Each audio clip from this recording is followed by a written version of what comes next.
ये जो है जी। ना जेलसी, हसद करना, जेलस होना, रिजेंटमेंट्स, हुँ, बैड फीलिंग रखना, कंफर्टेबल फील ना करना, किसी की खुशी में खुश ना होना, जी, ये सब के सब नॉर्मल बिहेवियर्स नहीं है। जी। यानी अगर आपको ये लगता है, यानी किसी दौर में आपको पता है कंपेटिटिवनेस को बड़ा पसंद किया जाता था जी, कि आप अगर जेलस हो रही हैं तो इसका मतलब है कि फिर you will achieve something, you will achieve better than that person. जी, लेकिन ये ऐसा नहीं है, जी। क्योंकि जेलस होने वाला, रिजेंटमेंट्स रखने वाला या नेगेटिव थॉट्स या नेगेटिव अप्रोच रखने वाला कभी भी ग्रो नहीं कर सकता, हुँ, क्योंकि वो उसी ही माइंड सेट में रहेगा कि मैं इसको फिर जवाब कब दूं, जी, इसको इसका मज़ा कैसे किरकिरा करूं, हुँ, इसको बैड फीलिंग कैसे दूं, इसकी खुशी को कैसे ख़राब करूं। जी, और जी। जो ग्रोथ माइंडसेट के साथ नहीं है तो उसकी तो समझिए अपनी ग्रोथ तो बिल्कुल कंप्रोमाइज़ हो गई ना। बिल्कुल ऐसा ही आपने बड़ी ही इम्पोर्टेंट बात कही है।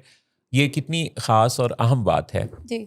बाज़ औक़ात हम कोई बड़ा ख़्वाब रखते हैं, बड़ा ख़्वाब देखते हैं, बड़ा मंसूबा प्लान करते हैं हुँ, और हम उसको डिस्कस करना शुरू हो जाते हैं किसी छोटी सोच के हामिल शख़्स से, हुँ, जिसको उसका कॉन्सेप्ट ही नहीं होता। हुँ, उसके समझने की सलाहियत ही उसकी अभी बेदार नहीं हुई होती। तो क्या होता है कि आपका जो बड़ा ख़्वाब है ना, हुँ, वो मलिया मेट हो जाता है, क्योंकि उसके अंदर करने के जो ख़्वाब हैं, वो बुनने की बजाय आप उसके मुमकिन ना होने की सोचों से भर दिए जाते हैं। हुँ, चुनांचे ये बात बहुत ही याद रखने की है और हुँ, गौर व फ़िक्र के साथ इस पे अमल करने की ज़रूरत है कि हम जब भी कोई बड़ा ख़्वाब देखें, कोई बड़ा मंसूबा बनाएँ, कोई प्रोजेक्ट स्टार्ट कर रहे हों, तो हुँ, उसको जो हमने डिस्कस करना है, हुँ, वो सिर्फ़ उसी से सलाह-मशवरा करना है, डिस्कस करना है, जो उसके पूरे कॉन्सेप्ट को समझने की सलाहियत रखता हो। ये ना हुँ, हो कि आप अपनी जगह पे बिल्कुल ठीक हों और हुँ, बहुत ज़बरदस्त तरीके से राइट डायरेक्शन पे चलने के लिए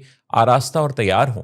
हुँ, लेकिन कोई दूसरा उसमें आपको राह की मुश्किलात के बारे में इतना कुछ बता दे कि आप दिल बर्दाश्ता होकर अपनी मंजिल की समत सफ़र का आगाज़ ही ना करें।